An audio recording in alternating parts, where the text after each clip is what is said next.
Hello and welcome to my minor assignment video conclusion, in which I'll be trying to answer the question, what is social film? There's going to be a transcript of this video blog up on my Blogger page, so if you're interested in looking that through, it'll be on the address that's just coming on screen now. Okay, now that's done, let's begin. Okay, so I'll begin by outlining what I believe social film to actually be. I found social film to be an online film or television drama, often divided into short, more accessible episodes of no more than 10 minutes. Ultimately, these projects take on the form of traditional media text like television or the titular film. However, social films employ typical Web 2.0 practices like an emphasis on interactivity, participation and collaboration in attempts to involve the intended audience more and change their role in the production process from passive viewers into co-producers. Using this definition and employing it on the Inside Experience, I examined the initial press release from the Inside Experience, and it was rather ambitious, stating that this is a completely new genre of Hollywood class entertainment, where the audience can play as much of a role as the A-list talent and actors. Using social media, you can interact with characters in real time, affect the plot, and possibly earn a featured cameo alongside Emmy Rossum in the final film. It's the first of its kind, but it won't be the last. This insinuated that the Inside Experience was an innovative and experimental undertaking, even going as far as saying that the producers were inventing a new genre. However, this is simply not true. There is a wealth of pre-existing social films, from the simple, rather modest Kate Modern and Him, Her and Them, to the large-scale production of Life in a Day. It is the online web series Kate Modern that proves similar to the Inside Experience in its approach to advertising. The Inside Experience's ridiculously overt product placement, the Toshiba laptop which provides Christina her only opportunity for seeking help and escaping, is akin to the sort of advertising employed within Kate Modern. Product placement was embraced by the producers of Kate Modern, offering notable brands like Orange and MSN the opportunity to be incorporated into the narrative of each episode.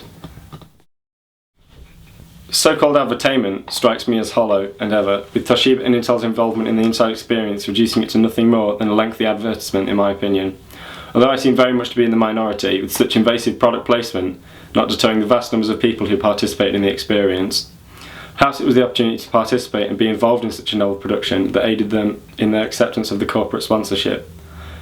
Ultimately, I consider the term social film inadequate. The merger of traditional film technologies and new media practices to form this new genre of social film is a fallacy. What prevents us from categorising visiting the cinema with a group of friends as social film?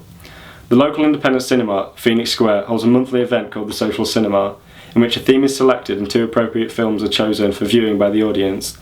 The emphasis within this event is to interact with fellow film fans and form relationships over the selected movies.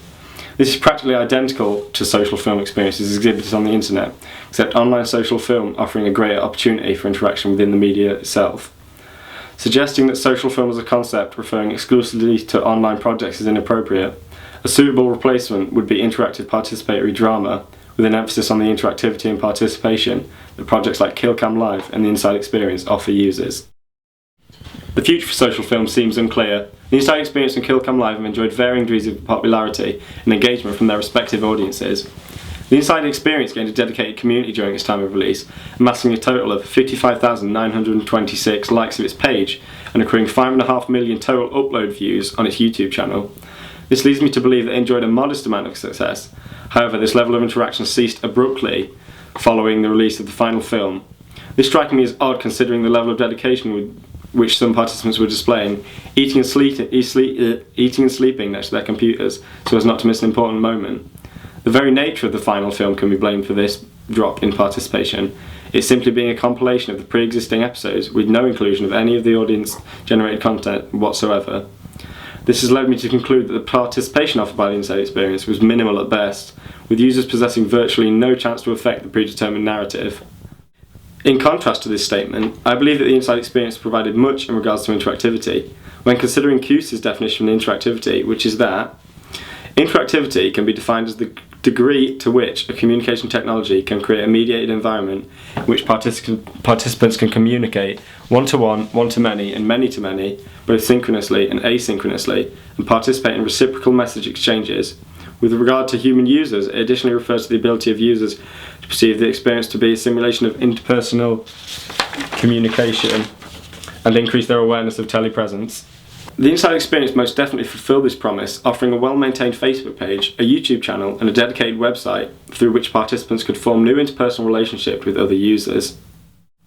Ultimately, I believe that social film as a concept does have a future, albeit in a different manifestation to the polished facade apparent in the Inside Experience. The appearance of Killcam Live presents the greatest insight into the future of social film for me. A seemingly modest budgeted production with a more streamlined approach to a presentation consisting of a live feed chat room which carries the bulk of the content, and infrequently released YouTube videos which supply the narrative of the text. To date, Killcam Live does not possess the vast number of participants as the Inside Experience, but this is not to say it is no less participatory.